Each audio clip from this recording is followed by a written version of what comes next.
Vision News.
Good morning and welcome to Unfiltered Vision News, bringing you the news unfiltered Monday through Friday, 7 to 9 a.m. Eastern. My name is Dr. Ashaki Noni Nichols, and I will be your host. Sorry for the roughness in my voice this morning. Went out and did a little bit of karaoke last night. So, yeah. We had a good time, though. We had a really, really good time. Went to a new place called, I hope I'm not mispronouncing it, Sharinga. It might be Churinga or Sharinga, but they're a restaurant, and they've got 2 different locations in the Atlanta and Greater Atlanta areas. It was really nice. We had a great time with our favorite KJ Constantine, and it was a lot of fun, and it's a little bit different. I'm used to, like, wait service, but it's more of a tapas type situation, so you kinda go to the bar, and you get your drinks, and you have a seat. It was really cool because people had their fur babies with them, and it was the cutest thing. This man, he had a doodle, like a not a Labradoodle, but a doodle, and so cute, and he was carrying around this dog like a little baby. It was adorable because the dog was just like, "Yes. Yes, yes, I am a princess." It was just it was the cutest thing, and so that was really cool, and somebody else had, like, a Great Dane. I think yeah, it was a Great Dane. Beautiful dog, just, oh, absolutely stunning, and so it was just a lot of fun, so we're looking forward to going back and hanging out with you guys, so thank you so much, Sharinga, for hosting a karaoke on a Tuesday night. So we're going to get into our programming and we're going to start with our kids' corner.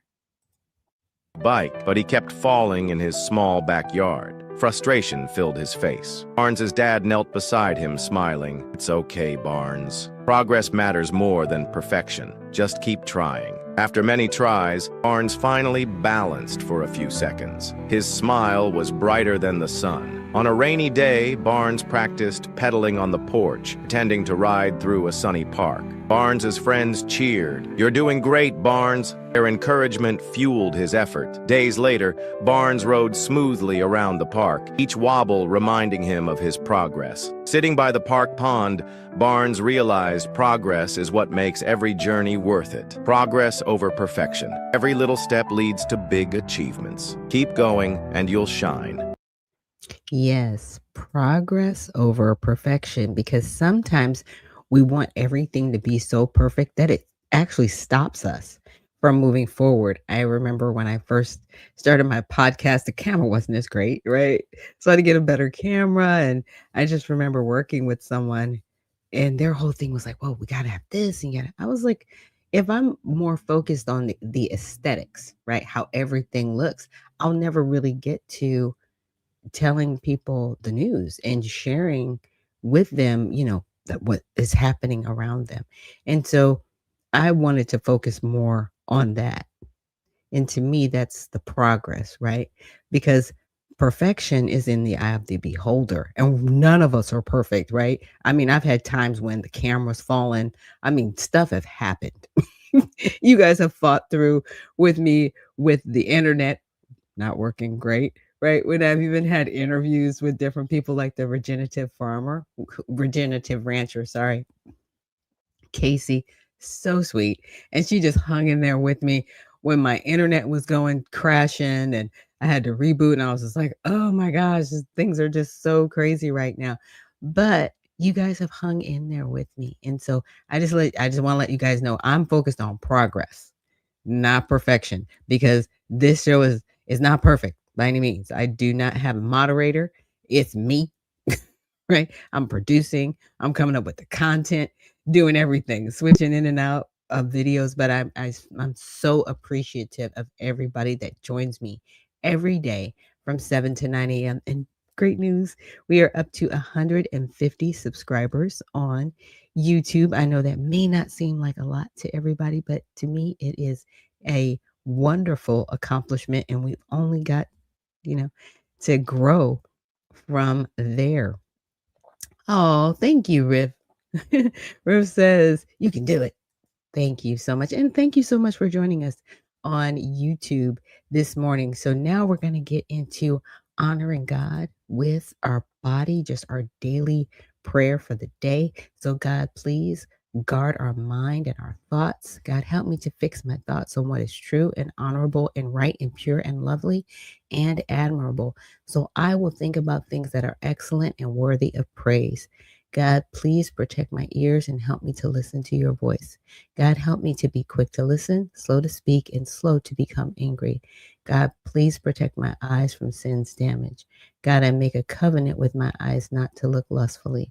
God, please speak life over my mouth. God, set a guard over my mouth. Lord, keep watch over the doors of my lips. God, please help my hands to serve generously. God, help me to do good to everyone and especially to those who belong to our family in the faith. God, please protect my reproductive organs. God, help me to honor you with my body. God, please protect my feet and help me walk in your path. God, let your word be a lamp for my feet and a light on my path. And I really do pray that, you receive that this morning because, hey, we're going into the holidays. And I just really want to pray for people out there who may be having a hard time over the holidays. We really don't think about that because a lot of times, people are trying to be festive and upbeat, but this is the time of year where people, unfortunately, they may take their lives or take the life of another person. I've personally experienced that. My sister had passed away a little over 10 years ago on Christmas Day. So I know what it's like to kind of have that not so happy feeling during this time of year, during this season. So I really want to just send prayers out to individuals right now that may be having a hard time, and just say that I get it and I'm with you and I understand and I'm praying for you, that you can get through this season and come into the new year and just know that as long as you're breathing, it is not over, right? As long as you're breathing, there is an opportunity to, take that next step and take that next step and just keep walking in that faith, right? Because your story's being written and don't give up. That's all I can say. Just please don't give up. You are heard, you are seen, you are loved, right? Those things. And then for those of us that are celebrating, I will say it like this: Festivus, for the rest of us. I really like that saying that came from Seinfeld. So no matter what you're celebrating, Festivus for the rest of us. So that covers it, right? So hopefully you guys received that this morning. And we're going to get into our first article. Now, we've been talking a lot about just some of the unfortunate fraud going on in Minnesota.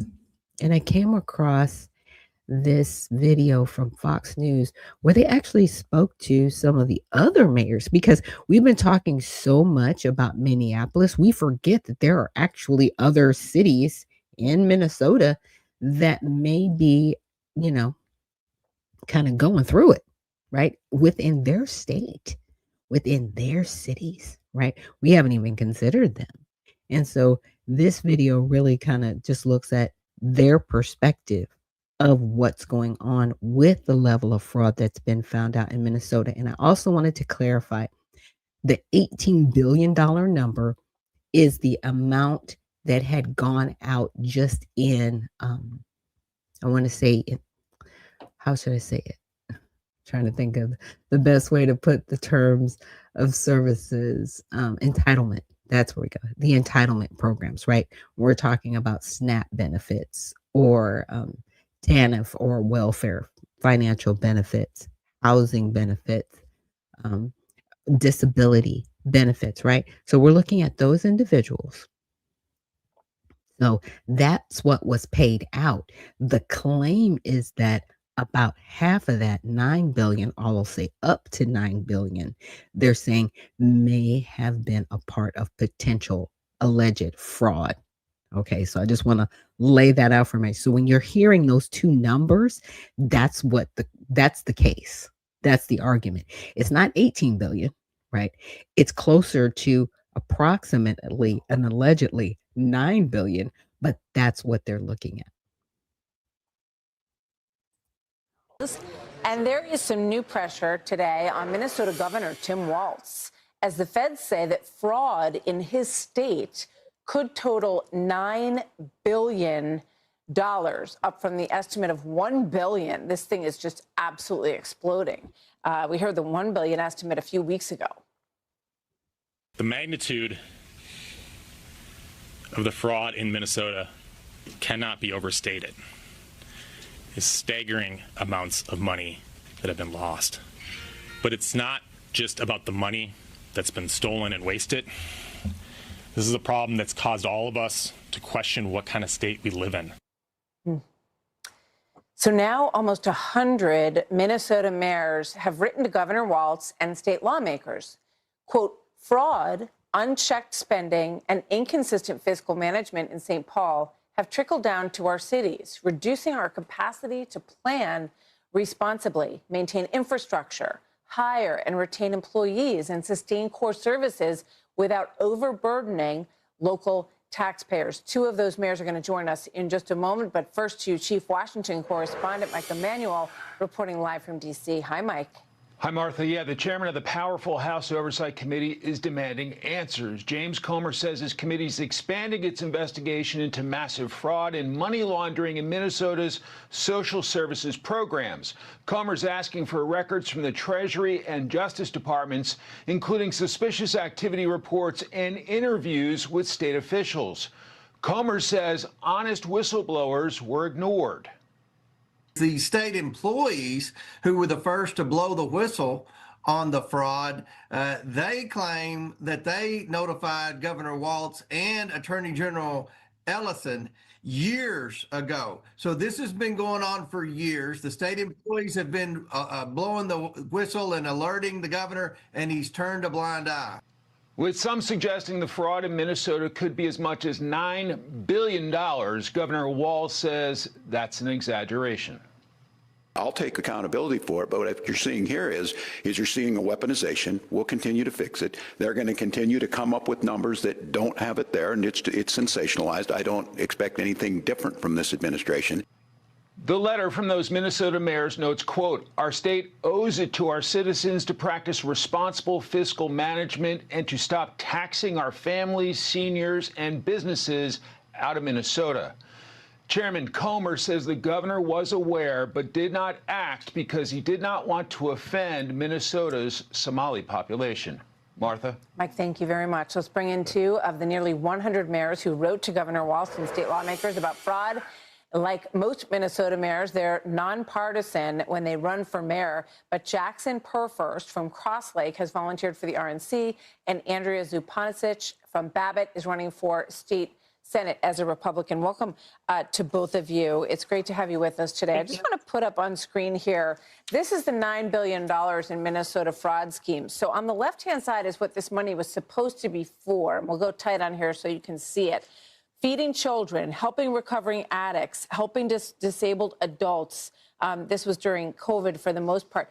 But the money went to wire transfers to China and East Africa, a villa in the Maldives, luxury vehicles, and designer jewelry. You can see the list here. But you hear what Governor Walz is saying, Mayor Purfirst. He's saying, you know, this is up to like the local, the local management here. And he's taking the blame off of himself as governor. What do you say to that? Martha, that is just absurd. I mean, Minnesotans have been fleeced to the tune of $9 billion. This is done from fraud right out of the Minnesota Capitol in St. Paul, as well as the policies that are being championed and brought across the finish line by the legislature. Both the legislature and the governor are at fault for the fraud and the constant policies that are taxing Minnesotans. You know, let's put up Minnesota's rank among key growth indicators. Very anemic and devastating growth numbers actually across the state that have happened under this governor. But Mayor Zupanicic, let me ask you about something that Mike Emanuel reported at the end there, this question about whether or not the governor... I'm going to pause it right there. So the GDP growth from 2007 to 2019, they were ranked 18th. And now from 2019 to 2024, so that was like a 5-year cycle, they're ranked 33rd. Job growth, they were ranked 20th. And from 2019 to 2024, they're ranked 39th. Labor force growth, they were at 22. They are now 40th. Per capita income growth, 25th, they're down to 33rd. And growth in median household income, they were 21st, and they're down to 46. That's sad. Hopefully they'll be able to turn this around in Minnesota. Looked the other way on potentially $9 billion of fraud because he didn't want to point out that the majority of those who were accused and then convicted in these cases were from the Somali community. What do you say to that? Well, I don't understand what difference that makes to anyone else. How would anyone else be approached or confronted if they stole money from someone? They would all be acknowledged and have to go forward with the consequences of their actions. You know, we're sitting here bearing the brunt of everything: tax hikes, gas taxes, property taxes, boating taxes, gas taxes. We can't go anywhere. We can't go fishing. And he's afraid to offend someone. Well, what about me? I know my town, we're all offended that we're paying for all of this fraud to go on, and it's just coming out now when they've known about it for years. What's going to happen now? And let's just call it what it is. It's stealing. It's not, It's stealing. You're stealing from the state of Minnesota. You're stealing from the taxpayers that make this state the great state that it is. And how are we going to recoup from that? I want to play this. This is Minnesota Attorney General Keith Ellison put out this video on Friday talking about how effective he's been in fighting scams in Minnesota. Watch this. Scammers think Minnesotans are easy targets.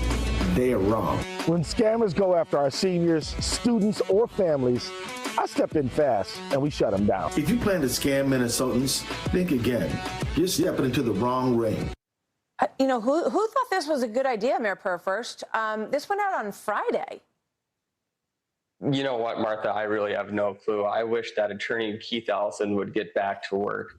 I mean, this is insane. He is not doing anything to protect Minnesotans that are getting fleeced by Governor Walz and the current policies coming out of the Capitol. All right, we'll see where this goes. He would like to win another governor's race, and we'll see where it goes. Thank you both, mayors from Minnesota. Thank you, Martha. We'll see how it goes. Yeah. And that's the sad part, right? And I wanna pull something up for you guys because I did, um, go over this before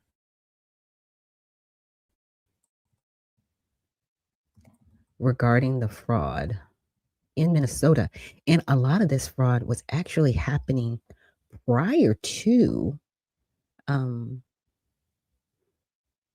I wanna say Governor Walz being in being governor, you know? He kinda how should I say? He walked into a mess. You know what I'm saying? It wasn't a situation where, okay, he became the governor and then all this fraud just happened. No, it was actually happening on the way in. The sad part is, and the other question goes to who was facilitating this? Like I've always said, somebody has to push the button internally for the fraud to happen externally. The fraudsters aren't working. Maybe they are. I don't know. Within the state. And a lot of these states, we have to remember, they have a section of people, right, that determine where those federal dollars go to these different programs. So there is somebody on the inside reviewing the applications and pushing the button and paying these different groups, whether they're nonprofits or what have you, to execute these programs, right?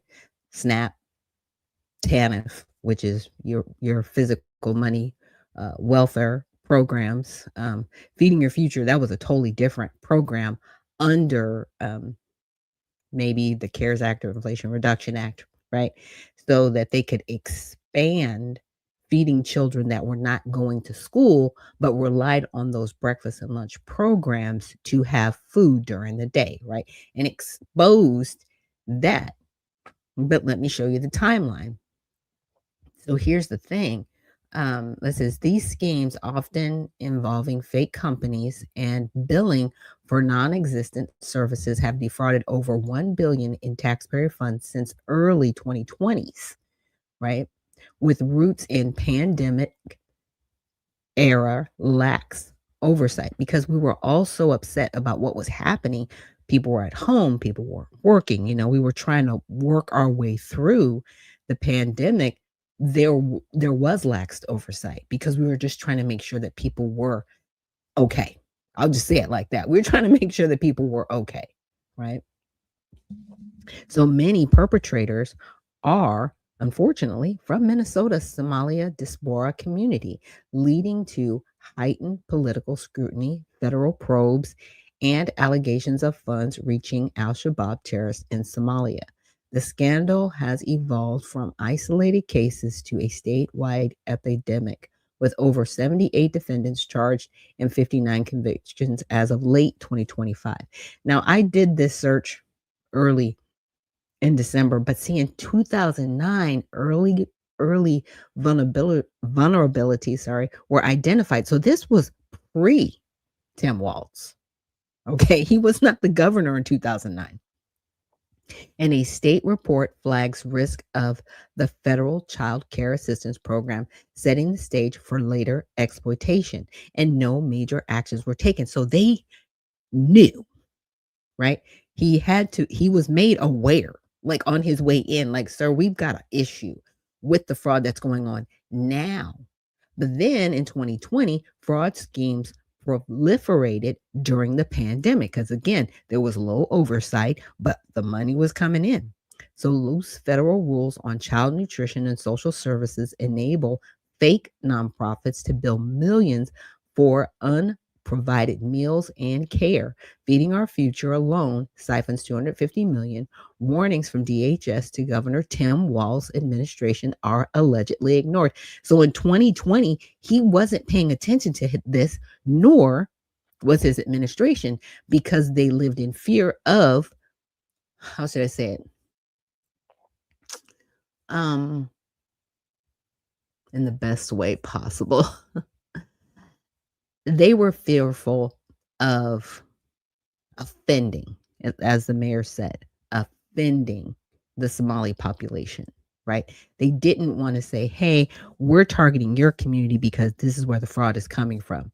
But at the same time, there's a way to do that and say, hey, we've noticed that there is fraud widespread, because it was widespread. It wasn't just the Somali community, I'm pretty sure, right? It wasn't. But we don't know everybody involved. All we know is for the investigation that they've done, the majority of the people were of Somali descent. That's what we know, but we don't know everybody else that was involved. So that's where the spotlight goes.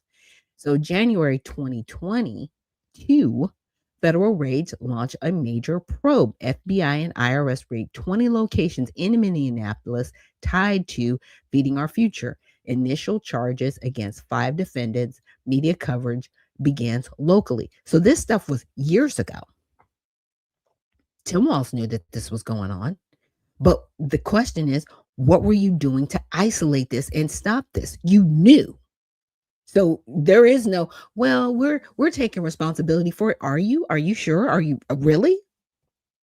Or were you just were people just depending on you to win being the vice president, right? Because he would be the vice president right now had he and VP Harris, if they won this past election. Where would this fraud be? Will we even know that this was going on? And people were sounding the alarm. Now, in 2023, those were the first major convictions. Early guilty pleas in Feeding Our Future. One defendant sentenced to 17.5 years. National outlets like NPR cover it as one of the largest COVID fraud cases. Did you hear about this really in 2023? Not really. Not really. Unfortunately, it was very suppressed. Now, in December of 2023, okay, so we're still in the same year, largest Medicaid fraud charges. Now, this is outside of Feeding Our Future. The AG, Keith Ellison, indicts 3 individuals for $11 million in Medicaid theft via fake home care billing, the largest case in state's history. So within that state. So they were basically saying we're providing these services, and they weren't providing the services, but they were collecting the check.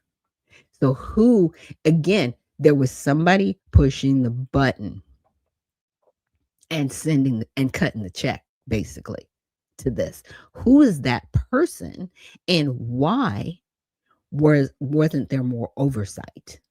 Again, 2024 expanded Medicaid charges, 5 more charged in related schemes, totaling $10 million in overbilling and kickbacks. September 2025, so we get to this year, housing fraud indictments. 8 defendants charged with $2.7 million scheme defrauding the Housing Stabilization Services Program, when you hear HSS. Okay. And then in March of this year, Feeding Our Future trial convictions. So there were more people. The nonprofit founder, Ami Bach, and a restaurant owner, Amy Bach, sorry. They were convicted of $250 million in fraud. NPR and other outlets reported it as a shame of Minnesota. Over 50 guilty pleas by now. Now, this was March of this year, and I saw YouTubers, sounding the alarm. I was playing their videos back in August, like, hey, this is going on, but there wasn't anything really. Nothing was happening, right? And that could have been because of investigations happening. Now, in November, we found out the terrorist links, alleged national escalation. Federal investigators warned some funds reached Al-Shabaab. City Journal publishes exposed the largest funder of Al-Shabaab is the Minnesota taxpayer. Trump posts on Truth Social, Minnesota, a hub of fraudulent money laundering, revokes TPS for Somalis. DHS employees accuse Walz of retaliation against whistleblowers. So he was informed in 2020. Then he started retaliating against those same people.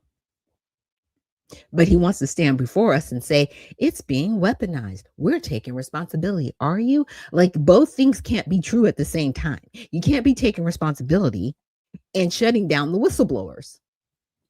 And you were already told in 2020 that this was happening. Sir, if you guys reelect this gentleman, because he is running for the governorship again if he doesn't step down, just saying, are you going to keep this guy in office? Minnesota, you need to do better. And there were people basically doing the tourism, right? From, I think that was it, I think Maine and also Boston. They were coming, to Minnesota to figure out, like, oh, we can do this. Oh, let's do this. Fleecing the American people. That's the problem. And I'm not saying that fraud doesn't go on in every facet of these entitlement programs, because they do. They actually do happen. And I'm going to play another video for you guys. And I've talked about this before, how homelessness is big business, basically. But as you can see, again, going all the way down to December 4th, X discussions intensify. Polls show 56% of Minnesotans believe Walz hasn't done enough. Federal probes expand to SBA linked networks. Yeah. So, the New York Times has covered it. Fox News has covered it. The National Review, NPR, their public radio station has covered it. ABC, CBS, Newsweek, PBS, City Journal of the Manhattan Institute, and The Hill. So some of these lean right, some of them lean left, some of them are center. So everybody was like, hey, this is a problem. This is a whole issue. Right? Now, mainstream investigative, which you get NPR, PBS, and NYT, they had balanced, fact heavy. They're about 30%. And it drove an initial depth. In NYT, the New York Times alone sparked 40% of recent spikes. Right? So they were talking about this, and they've been talking about it for months. And, a lot of this, it kind of takes time for it to get to us, right? The general public, because they have to do these investigations. And by the time they get it to us, they've done some or most of their investigations. When they bring it out to the public, they're actually, I don't want to say fishing, but they're looking for more people to come forward and say, okay, what did you know and when did you know it? And it's unfortunate because Governor Walz, he can't hide from this anymore. He can't hide from this, and you've got a choice. And I think your option is resign and step down. Because if you keep trying to push back, okay, then you might be facing some federal charges. Because whatever happened on your watch, as you said, you'll take responsibility for it. There's only one way to take responsibility for it. Because trust me, I'm pretty sure there's an email chain that went back and forth. I'm sure these conversations were not held offline. Sir, resign. Take your retirement package, whatever they're going to give you, and just walk away. Because I think if you try to hold the line for this one, you're going to take the fall. You're going to take the fall. And there's a lot of people that would be okay with it. So, and I'll throw in allegedly, right? Because we still have to say alleged, because he has not been indicted for any wrongdoing. But there's a lot of implications there. So, now we're going to move on to our next set of articles. Again, this is about homelessness, and I'm framing it as big business only because I've been talking about this again for a couple of months. What happens a lot with the nonprofit organizations, and they've actually, and someone in this video, he coins it the nonprofit industrial complex. I was like, wow, okay. Because they do not have to put the lion's share of the money they receive towards the issue they're trying to solve. So if they've got $1 million, they can keep 900,000 and put 100,000 towards the homeless, as opposed to being the opposite. You can only keep 100,000, but you have to put 900,000 towards the issue of homelessness. Homelessness has actually gone up, not down. So we're throwing billions of dollars at a devastating issue. In my opinion, it is very devastating to have people literally camped out on the street and living on the street, right? But the people that said that they want to solve the issue, they're buying $1 million homes. How does that work? But that's what's happening.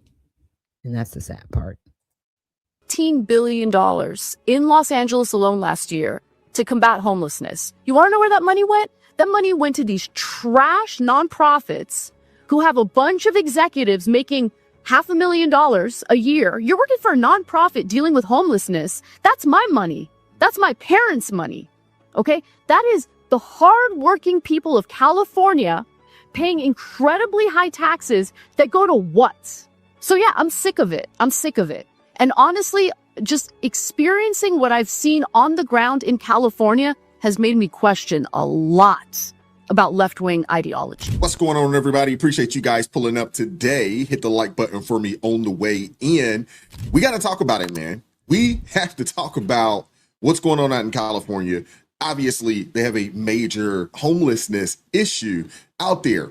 And there's been, you wouldn't believe how much money has been spent to help solve that issue, but it's not being solved. In all actuality, it's actually being exacerbated. I have a multitude of clips to get into. We got to get into it. We got to talk about it because we also got to talk about the nonprofit business scam, fraud, grift, whatever you want to call it. We got to talk about that because it is a major problem in this country.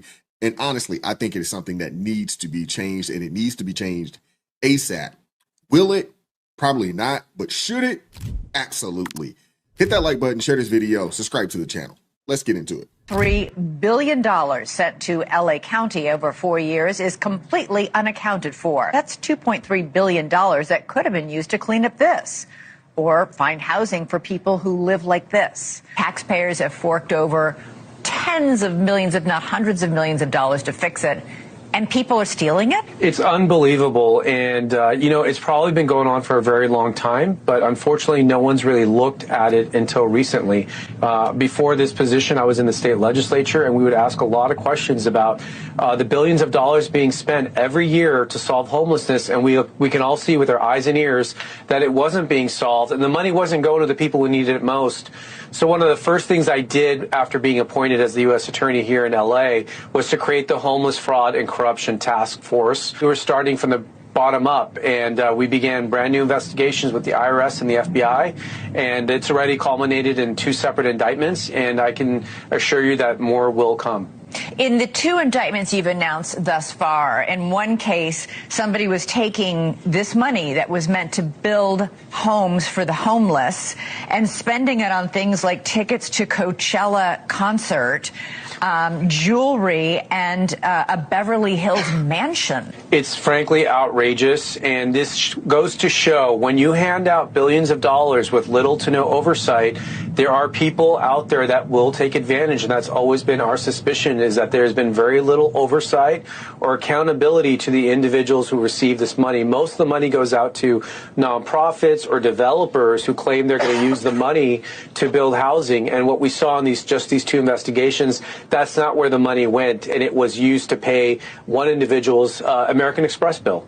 In these 2 cases represent over a $50 million loss, and that's, again, scratching the surface. We have many more investigations open that I cannot get into, but we are going to follow the money. We're going to follow every dollar, and we want to make sure the money went to its intended objective, which is to assist the homeless. And if any of it was diverted for personal use or other use that wasn't authorized, we intend to criminally prosecute those individuals. And do you think it will happen? Maybe, maybe not. But this next video I'm about to show you, the fraud aspect of things, actually pretty easy to uncover. Pretty easy. I want you guys to listen to this brother here because he breaks it down. Before we end this video, we got to talk about the nonprofits, though. We got to talk about it. Check this out. How much waste, fraud, and abuse is there in the world of homeless services? Well, I've been in the field for almost 20 years. I can say this. Fraud is rare. Fraud, it's easy to spot fraud, I can tell you that. And organizations don't want to work with these folks. But waste is the rule. Let me tell you what I mean. Let's say you were paid to fix your neighbor's fence. If your neighbor came home and the fence wasn't fixed, would the neighbor give you money? I imagine that they wouldn't. In the world of homeless services, there is no fix the fence. There is no end date. There is no final pothole that you filled. It is never ending. It is an escalator to nowhere. So when America right now, I've never seen them more frustrated about what's called the nonprofit industrial complex, where this record-breaking amount of funding is going into a field and the problem isn't getting solved. Well, it's never going to get solved the way the current system is. Why? Yep. Because no one is going to take responsibility for actually solving the problem. Nonprofits are going to talk about how great the work that they do is, and sure, they do great work. But if you're actually expecting to solve the problem, it is never going to happen the way the system currently is. We can fund it 3 times what we're funding now, and it won't solve the problem. Why? Because there's no expectation that you actually do. No incentive either. So call that what you will. I don't see that as fraud. I see that this is how the system works, and nonprofits have figured it out, that they're going to get funded for activity, not outcomes. And this is what we're getting. And I understand why the larger general public is frustrated about this. They're seeing homelessness. They're seeing how it is impacting their community. And they're also seeing a whole bunch of nonprofits with their hands out saying we can help. And that doesn't look like the fence is ever going to get fixed. So I don't blame folks for being frustrated, but I don't blame the nonprofits either, because it's never been expected of them. And this has to change. Now, with that being said, I understand exactly where he's coming from, but at the same time, I got to put some blame on these individuals who start these nonprofits who are essentially exploiting the system. That's essentially what's happening. Start a nonprofit, exploit the system. And there's no incentive to actually solve the problem. Matter of fact, if you solve the problem, you basically just ended your nonprofit. There's no more need for you if you actually solve the problem.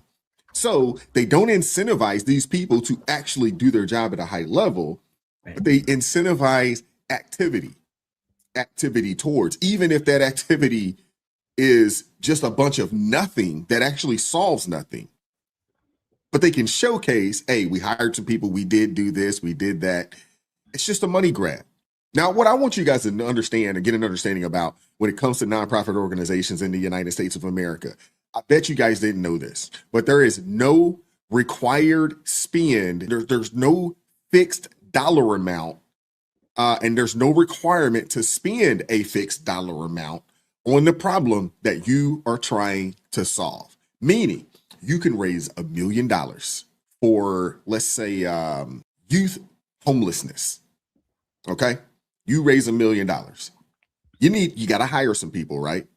You can spend $950,000 on labor, hiring people, and office space and all this other kind of stuff. You got to pay your board as well, and only put $50,000 towards youth homelessness. Now you raised $1 million, and that's how you have, people in these nonprofits, board members alike, making $300,000, $400,000, $500,000 a year in salary, because there's no required or no requirement to spend a fixed amount of money, on the issue. There's no percentage requirement. So when these people start these nonprofits, basically you can take money in. You don't have to worry about paying taxes because for the most part, you're going to be exempt. And there's no percentage that you must pay towards or invest in whatever it is that you're trying to do. You just have to, make some good faith efforts in solving the problem. Now, the industry norm, 60 to 75%, is, considered the industry norm, but it's not a mandatory. It's not a mandatory. So think about that. There's no incentive to solve the problem. There's no requirement as to say, hey, you bring in a certain amount of money, there's a certain percentage that you have to pay. There's no requirements around that. And the way the system is set up right now, it doesn't reward you for solving the problem. It just rewards you for doing something in reference to solving the problem, but you don't actually have to solve the problem. Okay? Now, they do say that there is an exception for private foundations. Private foundations, they have a legal spending requirement. Private foundations. But regular nonprofits don't. This is crazy.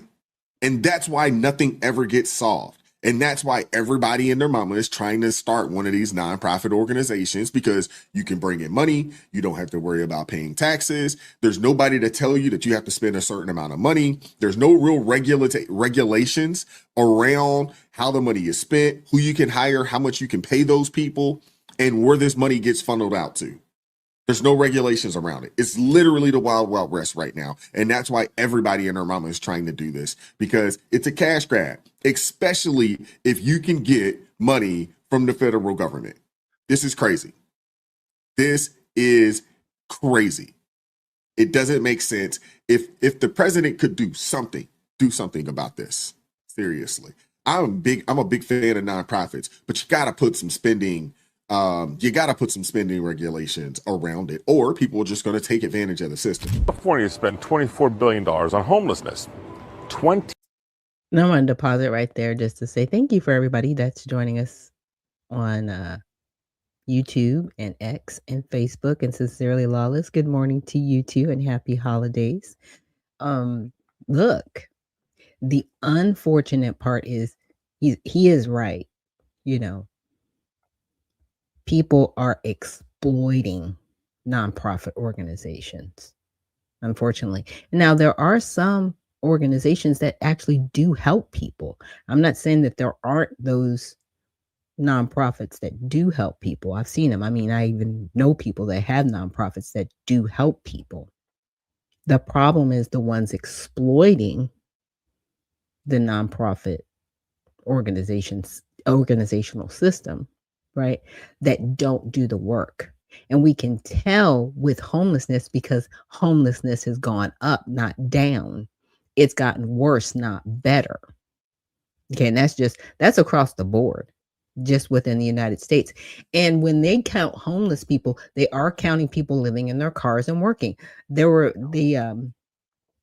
think had an article like a couple of years ago that I heard about, where someone was making close to $90,000 a year living in their car. And the reason is because they had an eviction on their credit. They couldn't get an apartment, but they were making $90,000 a year and couldn't get an apartment.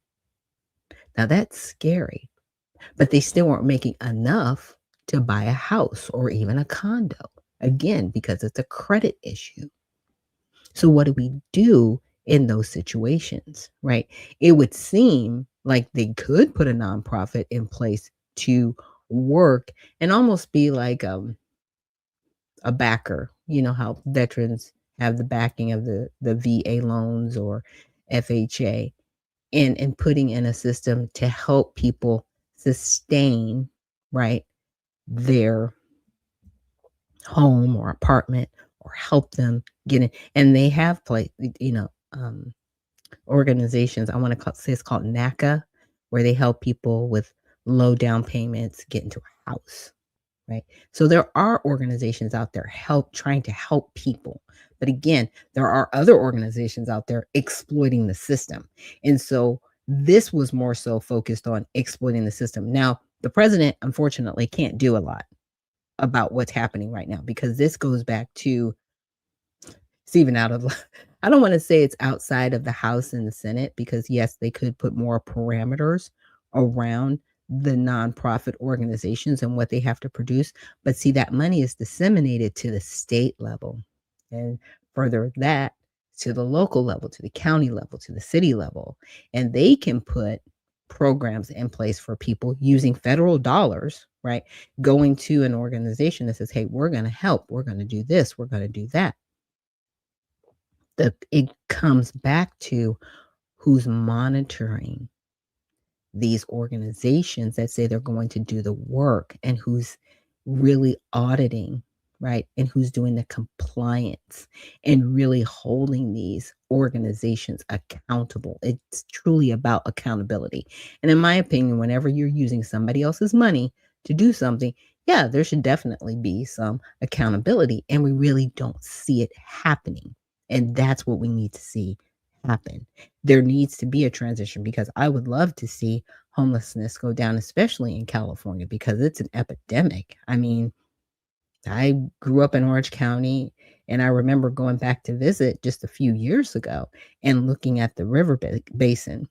And sometimes that riverbed, it fills up with water, but there were encampments of people for miles living down there. And that's the best that they can do because what else are they going to do? Right? At least they have community. But what started happening was a lot of, unfortunately, there was drugs and there was different things going on, and they were affecting the people, that were housed in a very close proximity. So some of those encampments were taken down, some of them weren't, some of them were left there. I was very concerned because those basins do fill up with water. Every couple of years they do have, just floods that happen in California. So what happens to those people and their stuff when that happens, right? So there's this danger on each side, but these organizations say, hey, we're going to come in and we're going to champion it. And like you said, somebody's given $1 million and they raise the funds. They only have to use a small percentage of it toward the issue that they say they're trying to solve with no accountability because there isn't any. There's no accountability. There's no compliance. There's no measure.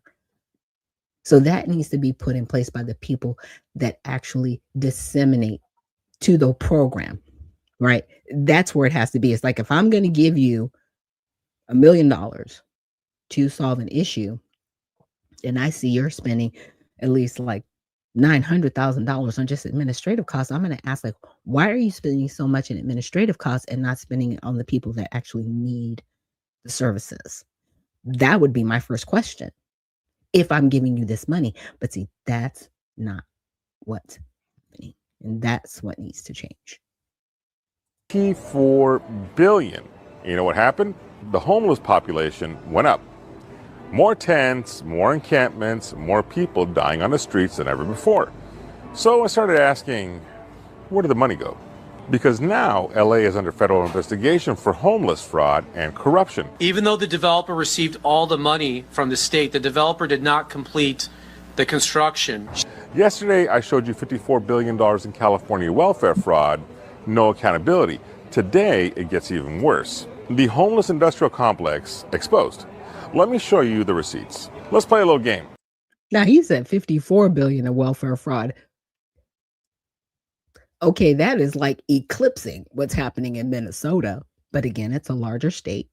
And like I said, fraud is going on everywhere. It's been going on for a long time.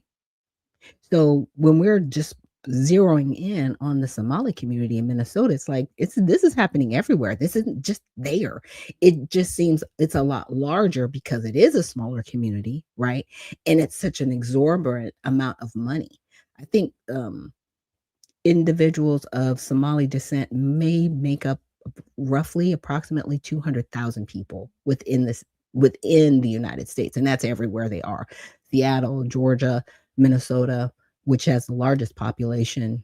I think there's some individuals maybe in Boston, Massachusetts. But California, $54 billion, he just let it roll off his tongue like, yeah, that's just happening. It's like, whoa, that's crazy. Let's play follow the money. Gavin Newsom made homelessness his signature issue. Billions in spending press, conferences, bold promises. We're going to solve this, is what he said. So what happened? In 2022, the California State Auditor released a bombshell report. They tracked $24 billion in homeless spending across 5 years. What did they find? The state had no idea where the money went.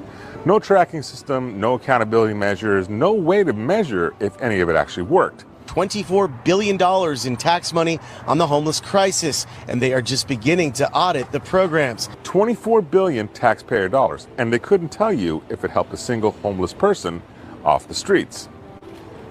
But that's not even the worst part. Steve Hilton called it the homeless industrial complex.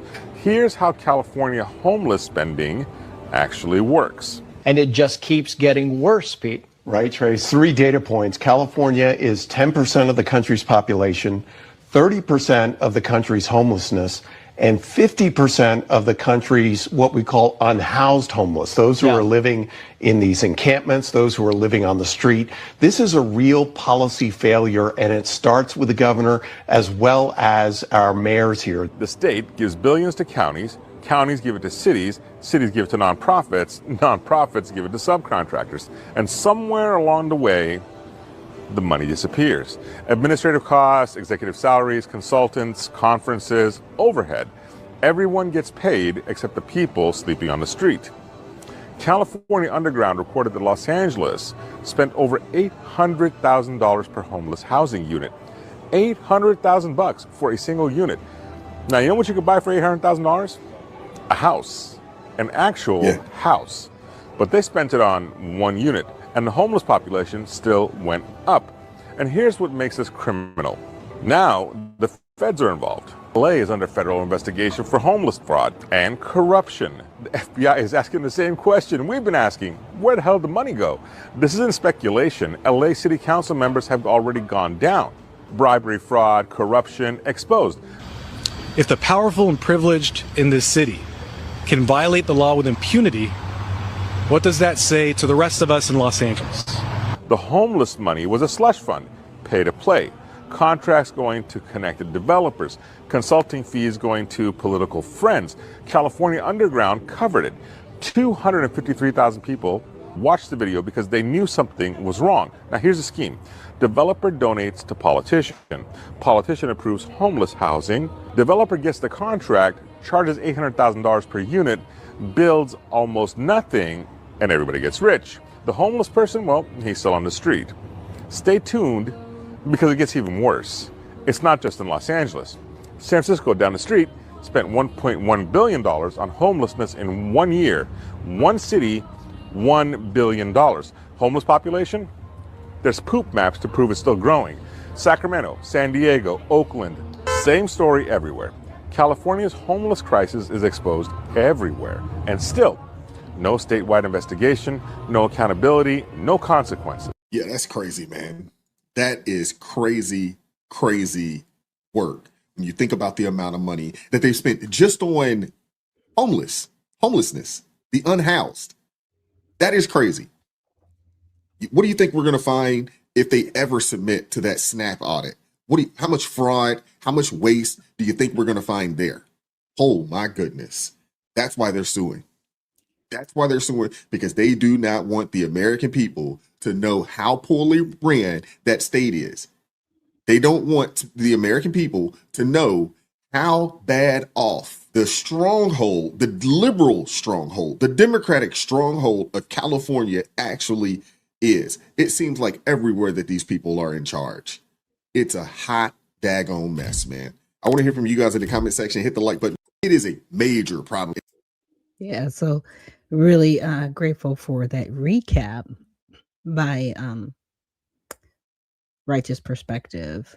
And Uncle Coolwater says the Somalis are sharing the unethical practice of how to fraud the government to every group of Somalians across the country.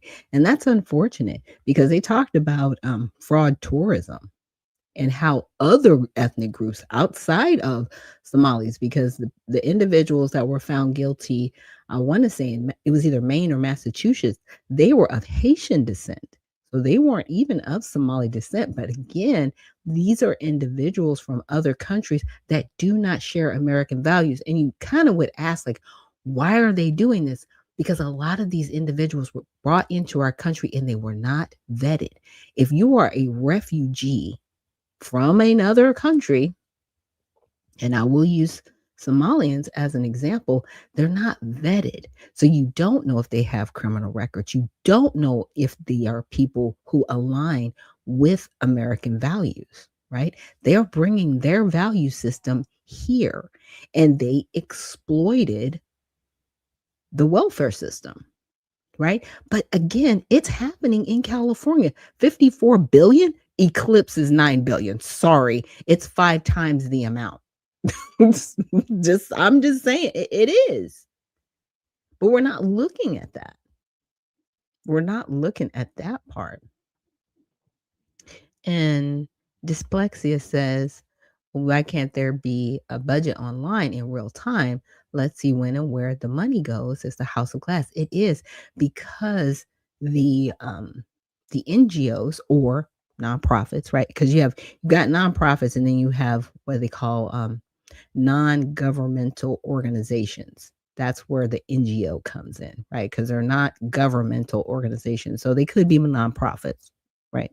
Considering in that lingo. They don't have to disclose anything because, again, as long as they're spending some of the money on the issue, there's no accountability to actually produce results. This is how people get rich in the nonprofit space. They don't have to pay taxes. They do have some accountability of where the money is going, but there's no accountability to actually fix what they're getting the money for to fix, if that makes any sense to anybody out there. They're able to just get the money. And it's so sad. It truly, truly is. Now, we're coming upon the 8 o'clock hour, and it is open mic. So if anybody would like to join me on stage, if you need a link, just let me know in the chat, and I will either direct message it to you on X, or I can email it to you at unfilteredvisionnews@gmail.com. But you got to tell me that you've emailed me while we're doing the show so I can go there and send you the link. So with that, we're going to take a quick break. And when we return, we'll get into some more news, and whoever, again, wants to join me on stage to share their opinions on what we've gone over in the first hour, I would definitely welcome your perspective. So thanks again for joining me here on Unfiltered Vision News, and we will see you on the other side.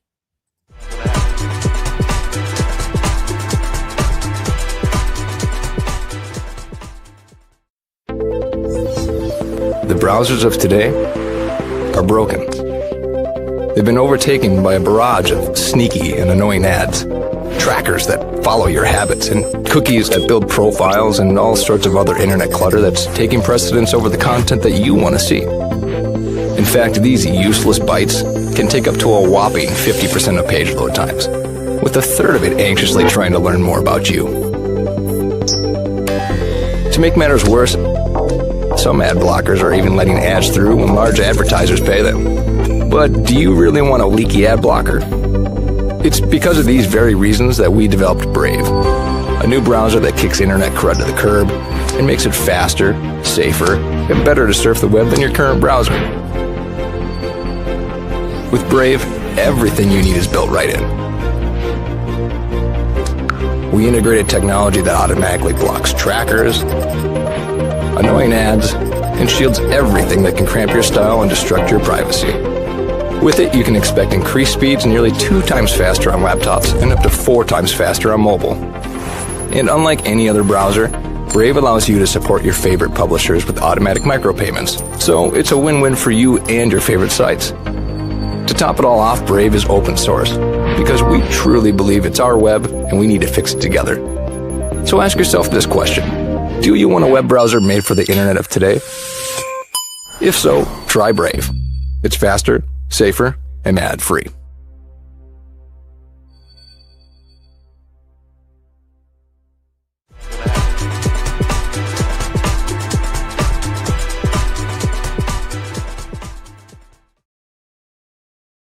And we are back. Thank you so much for joining me here on Unfiltered Vision News, bringing you the news unfiltered Monday through Friday, 7 to 9 a.m. Eastern. My name is Dr. Ashaki Noni Nichols, and I will be your host. And it is the 8 o'clock hour. And if anyone, again, would like to join me on the show, I will send you a mic, and you can join me to talk about any of the topics that have been discussed this morning, or another topic that you would like to share and bring to the attention of the Unfiltered Vision News community. With that, we're going to get into some more headlines from all sides. And one that I found really interesting. Well, this is interesting as well. Like, Turning Point hosts its first national conference since Charlie Kirk's death. And it's very interesting because it's like he's only been gone for about 3 months, right? It happened in September. It's December. And I'm like, wow. Look, I don't know. I told my husband, I was like, if something like that happened to you, no one would probably see me for about 6 months. Like you just wouldn't see me. I'd be devastated. I probably wouldn't be able to talk. I wouldn't be able to go anywhere if I had small children. I mean, I respect how Erica Kirk is handling her grieving and just moving forward with the organization. But I know personally for me, I wouldn't be able to do it. So kudos to her. But I was really concerned about this, where the Supreme Court, they blocked Trump's National Guard deployment in Chicago. So the Supreme Court voted on Tuesday to block Donald Trump's National Guard deployment to the Chicago area. So here's the details. And the 6-3 decision was unsigned, but appeared to be favored by Justices Amy Coney Barrett, Ketanji Jackson, Alina Kazan, Brett Kavanaugh, John Roberts, and Sonia Sotomayor. Justices Samuel Alito, Neil Gorsuch, and Clarence Thomas dissented. Interesting that it was unsigned. So the decision affirms District Court Judge April Perry's October ruling that temporarily blocked federalization efforts in Illinois. And here's my thing. The National Guard, they cannot exercise any type of law, right? They're, like I said, in my opinion, they're there to be security so that the police and ICE can actually do their jobs. Like they're holding off other people, right? To be more so a show of force, like, hey, we're here. You guys need to stand down, general public, so that these individuals can just do their jobs. Right? It's like an extra level of security. They can't arrest anybody. They can't take anybody down. Like that's not their position. Their position is just to be there to be a show of force, not to be forceful, if that makes sense. So the key quote, the court documents states, at this preliminary stage, the government has failed to identify a source of authority that would allow the military to execute the laws in Illinois. The court appeared to conclude that National Guard deployment was justified because laws can realistically be imposed with regular forces. Now, for context, Trump has deployed the National Guard to multiple U.S. cities since his election, including Washington, D.C., Los Angeles, California. The federalization efforts were launched to lower cities' crime rates and impose immigration enforcement, but have since called the limits of the Posse Comitatus Act into question. National Guard deployments in Illinois began in late September, prompting an October lawsuit from local officials who suggested that Trump overstepped his power. Now, this is how the media covered it. News media coverage was similar across the political spectrum, with many outlets framing the decision as a significant loss for Trump. Outlets such as The Hill, which is center bias, suggested the ruling may snowball into other cities with similar federalization measures have been imposed. The Washington Examiner, that leans right, noted that the Trump administration has an overwhelmingly successful year on the emergency docket, though the past week has seen two key losses. NBC, that leans left, more negatively called the National Guard deployment characteristic of Trump's aggressive and unprecedented use of executive power.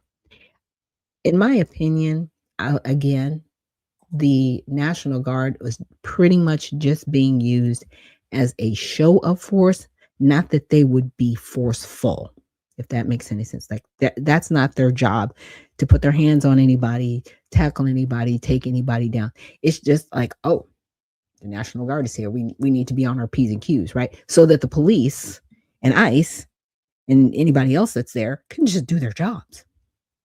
Because it has been horrific for some of these ICE agents. You got people jumping on their cars, standing in front of their cars, blowing whistles up in their ears, almost interfering in what they're supposed to be doing, right? In capturing these people who've been released by the local municipalities, because a lot of times, even if someone who's undocumented is here, they're not holding them. They're releasing them back out into the general public, which forces ICE into the general community to pick up these individuals. Like, they're disappearing people. No, they're picking up people that already were arrested, that have a record, people that they're looking for. And because the local municipalities are like, we're not going to work with ICE, we're just going to release them out there, it creates a mess. We're in a mess, and people are facilitating this. It's horrible. I mean, I'm truly waiting for a lot of these governors and mayors to be arrested because they are interfering with federal agents to get their jobs done, and they're writing ordinances to do it. I don't understand how in one breath you can say, we're here to support the citizens in our city. Are you? Or residents? They don't even call them citizens, or residents, right? But at the same time, you're allowing lawlessness. So which is it? Are you protecting people? Are you, basically supporting a lawless environment? I'm thinking the latter. Because see, when the wrong people get hurt,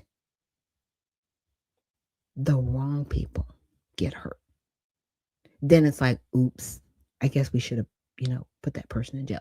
I mean, that's how we got the Lincoln Riley Act. I live here in Georgia, and unfortunately that young woman, she lost her life just being outside.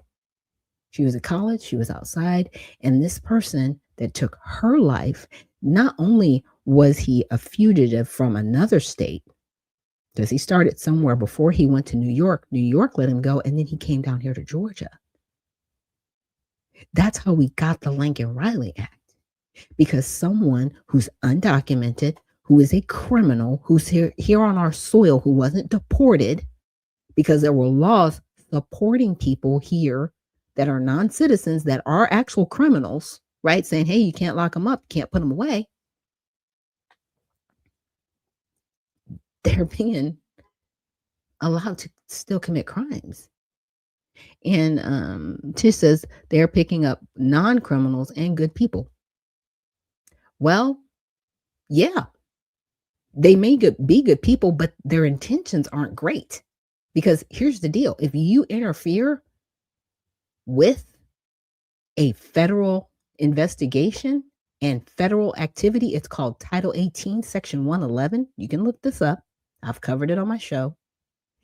You can go to prison, federal prison, for up to 5 years or more and be fined if you interfere. Now, if you're blowing the whistle on the side of the road and you're making it difficult, that's one thing. But when you're jumping on the cars and you're standing in front of the cars and you don't know what's going on, I don't consider anybody here good if you're undocumented here, because we have over 300 legal ports of entry. We have a way for a legal path to citizenship. Why aren't you taking it? That's my question. What are we doing? We cannot say that we are a nation of laws and then allow people to break the law. It's either one or the other. We're either lawless or we're lawful. And I have no tears for anybody who's come here illegally. My concern is for people coming here illegally that are getting abused, right? Because they think they're coming here for a better life, and they end up in sex trafficking and all other kind of craziness, right? It needs to stop. And the only way to stop it is to say, okay, we are a nation of laws. You need to leave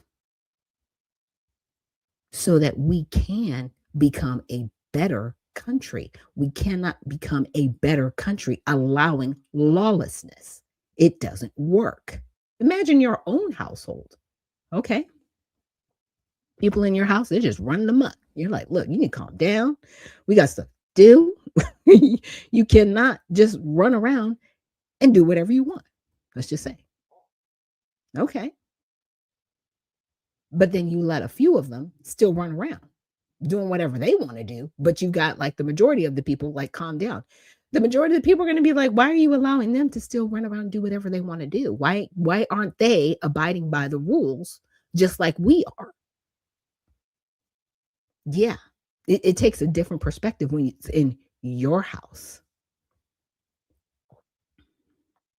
I'm not sure what you mean by that. Would BOFA be the best approach? You need to understand that. You need to explain that further to me, Mr. Zleback. I'm not sure what BOFA means.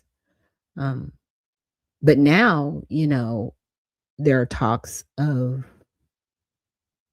DHS offering people like, you keep saying BOFA. I don't know what that means. You need to spell that out. DHS, they're offering people $3,000 to leave, right? So that they will have the opportunity once they wait their time in their country to come back legally. I respect that. Because that actually gives time for vetting, right? Making sure that people are in alignment with our laws, because it can take up to 5 years or more just to attain legal citizenship here. And the reason why it takes so long is because people have to be vetted. You have to make sure that people are in alignment with our laws. We can't just allow people over here because they want to be here. That's not how this works. And it doesn't work that way in any other country. Like Qatar, you can't become a citizen of Qatar. You can live there. You can work there. But you can't become a citizen. Like they just don't, that's their policy. Like, no. You will never be a citizen of Qatar, but you can live here. I had my cousin. She stayed there for a short time. But here's the thing. She was a single mother here in America. She got a job in Qatar. Wonderful, right? Yeah. But she couldn't work there or even be there unless she had a husband. I mean, at the time, she was in a relationship and they were on the road to get married, right? And they just so happened to have gotten married before she went over to Qatar. But yeah, she couldn't be there unless she was married. And then, of course, unfortunately, the relationship didn't last. And when she got a divorce, guess what? She had to leave Qatar because she could not be there and be a single woman living in Qatar. They were like, you gotta go. You can't be here. So that, to me, that's tight. Okay, they're not allowing it. You can't be a citizen there. And like I said, if you're a woman, you have to be married. You cannot be a single woman there in Qatar. Like, that's their policy. That is their rules. That's their law. Now, what if we had laws like that here in America? Oh my gosh, people would lose it. What? What do you mean I have to be married? What do you mean? Takes on a whole different meaning when you start seeing how other people run their countries and how loosely we run ours. And it shouldn't be that way. It really, really shouldn't. Let's see. Another thing that I wanted to get into was this. So the U.S. GDP grew at 4.3% annual rate, delayed government report shows. Okay. So the U.S. gross domestic product grew at a 4.3% annual rate in the third quarter. Okay. According to a Commerce Department report that was delayed due to the government shutdown. So for the details, the 4.3% growth in the July to September quarter was the most rapid economic expansion in 2 years for the U.S., largely due to increased government and consumer spending. Okay. And the Wall Street Journal, which is center bias, reported that robust spending was focused largely on services like healthcare and products like recreational vehicles. Interesting. So for context, the data reveals an average annual economic growth rate of 2.5% since Donald Trump began his second administration, staying on par with the 2.4% average growth under former President Biden's administration. So that's good. At least we haven't gone lower than the 2.4%. So kudos to Biden, kudos to President Donald Trump. So, how the media covered it, both Wall Street Journal and Associated Press left noted some economists remaining concerns due to the job market, right? As the February unemployment rate rose to 4.6%, the highest it's been since 2021. The Associated Press attributed the low fire rate of the job market partially to uncertainty over Trump's tariffs. Outlets on the right, on the other hand, often attributed the GDP growth to Trump in their headlines. The Daily Wire, which is right, wrote the headline, "Trust in Trump." White House touts economic growth as third quarter numbers shatter expectation and included Trump's True Social post in the coverage. The Washington Examiner, that leans right, called the third quarter acceleration a boost to Trump. Well, some of the job growth was definitely lower because they weren't hiring people in the federal government. They're actually firing people in the federal government. They're actually shrinking it. So under Biden, I know, like, I want to say seemed like it was 22 or maybe 23. They hired like more IRS agents, but it was ballooning government. It wasn't like it was a private sector employment boom. Right. Now, we might get an employment boom with these data centers going on all around the country and some of the other AI programs that are going to start developing. I know they're going to start making chips over here, the CHIPS program. Automobiles, they're going to start making those. So manufacturing is going to go up. So there's going to be jobs there, but that's going to be over time. I don't think those things are going to be overnight changes, right? Just checking, making sure nobody's requesting a mic. But yeah, so I'm glad that the GDP has gone up and it's been stabilized. I'm glad that, the Biden administration, they were able to stabilize. But again, the executive administration isn't ballooning. So they're not hiring more people in government. They're actually trying to allow the market, in essence, to fix itself, which is a good thing. I'm okay with that. I'm definitely okay with that. Yeah. We all know about the whole Epstein files thing. It's just so sad that that's going on. So we're going to take a quick break. And again, I'm going to give you guys the opportunity. If you want to join me, email me at unfilteredvisionnews@gmail.com to get a link, or send me a direct message on X and I can send you a link to the show. And with that, we'll take a short break and I'll see you guys on the other side.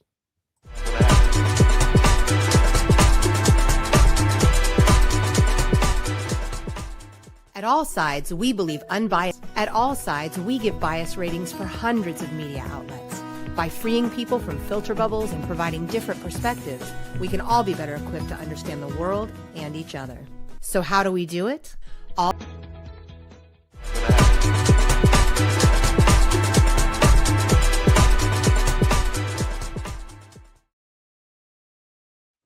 And we are back. Thank you so much for joining me here on Unfiltered Vision News, bringing you the news unfiltered Monday through Friday, 7 to 9 a.m. Eastern.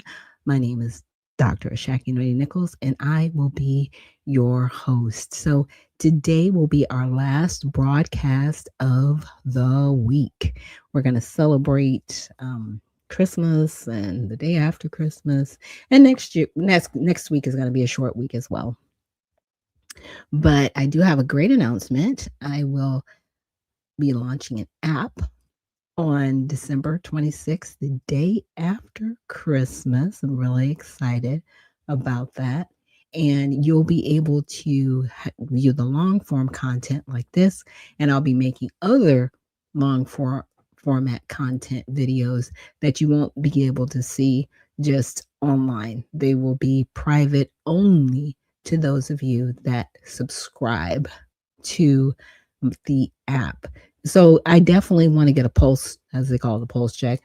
Let me know in the comments like what you would pay monthly for a service like this to get you news that's unfiltered, get you news that keeps you informed on just different topics that you're not necessarily going to hear on the mainstream media, and really going in depth and looking at all of the twists and turns that we have going on in the world. So today we've covered, unfortunate fraud, how it's been carried out, and how, a lot of these nonprofit organizations, I won't say all of them, but some of them, have really taken advantage of, being able to enrich themselves off of the struggle of others. And I'll use struggle in that sense of homelessness. Homelessness hasn't gotten any better in recent years. It's actually gotten worse. And, can that be attributed to some of the migration process? It could be, but we had homelessness before the mass migration that we had over the past 5 years. Homelessness has been a problem for a long time. But, it start when people were released from mental asylums and institutions. We never talk about having those services anymore for people that are suffering, right, with mental instability. Where are the facilities for them? It wasn't a good idea to just release people that needed to be supervised and, on certain medications so they wouldn't do harm to themselves or others. They were just released on the street and not cared for. And that's when it definitely comes around to, supporting and loving up on your fellow man. And definitely during this time of year, we want to do that, right? It's the holidays, it's cold. We want to look out for people who are in a worse situation than we are. But again, homelessness is big business. And it was proven, right? Just by some of the video examples that I've shared with you today. So with that, we're going to end the stream, since I do not have anybody who wants to come up on the stage to speak before we have our holiday break. For those of you that celebrate Christmas, Merry Christmas. For those of you that celebrate Hanukkah, Happy Hanukkah. For those that you celebrate Kwanzaa, Happy Kwanzaa. And then again, for anybody who's just celebrating the holiday, for it to be the holiday festivus for the rest of us. And I want to thank you guys for joining me here on Unfiltered Vision News. Again, the app will be dropping on December 26th. We're going to have a short week this week. We're going to have a short week next week. And then, of course, going into the holidays, that's another announcement I needed to make. We are going to, for the month of January, we'll be starting the show at 7:30 a.m. as opposed to 7 a.m. So we'll be here at 7:30. So I'll make another announcement about that next week, just to keep you guys informed. And again, thank you so much, everybody that joins me here every morning from 7 to 9. Thank you, YouTube subscribers, for getting us to 150 subscribers by the end of the year. So grateful for the growth and the love, and sometimes not the love, right? Not everybody likes you. Not everybody likes what you have to say, but I do appreciate those of you who do give me your comments, right? Not necessarily in a combative way, but you do challenge, like, well, what about this and what about that? And I appreciate that. I'm definitely all about having discussions, right? Even if we don't agree, we don't have to agree on everything, but let's be respectful, right? In how we treat one another. So again, thank you and happy holidays. I hope you guys have a great one. And remember, stay well, stay focused, and stay unfiltered. We will see you on Monday.